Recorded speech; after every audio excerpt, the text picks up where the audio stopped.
ସାମ୍ବାଦିକ ରମାକାନ୍ତ ମହାନନ୍ଦଙ୍କର ମୃତ୍ୟୁ ଘଟଣାରେ ନୂଆ ମୋଡ଼। ଦୁର୍ଘଟଣା ନୁହେଁ ହତ୍ୟା। ନାକଟି ଦେଉଳ ଥାନାରେ ପରିବାର ଲୋକଙ୍କର କଲେ ଏତଲା। ସମ୍ବଲପୁର ଜିଲ୍ଲା ରେଢାଖୋଲ ଅଞ୍ଚଳର କାର୍ଯ୍ୟରତ ଯୁବ ସାମ୍ବାଦିକ ରମାକାନ୍ତ ମହାନନ୍ଦଙ୍କର ମୃତ୍ୟୁ ଘଟଣା ଏବେ ଏକ ଭିନ୍ନ ମୋଡ଼ ନେଇଛି।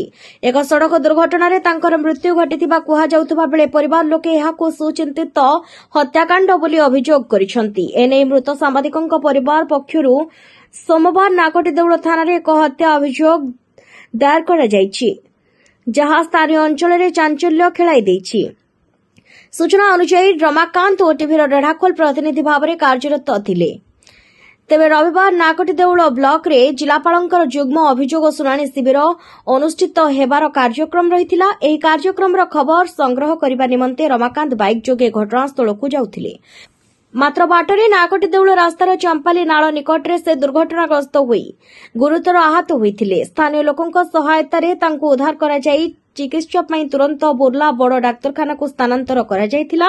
हेले सेठारे डाक्तर तांको मृत घोषणा करथिले। प्रारंभिक पर्याୟରେ ଏହା ଏକ सड़क दुर्घटना बोली विवेचना करा जाउथिला, किंतु परिवार वर्ग ଏହା ଏକ साधारण दुर्घटना नुहे बरं षडयंत्रमूलक भावरे तांको हत्या करा जायतिबा नै संदेह प्रकाश करिसंती।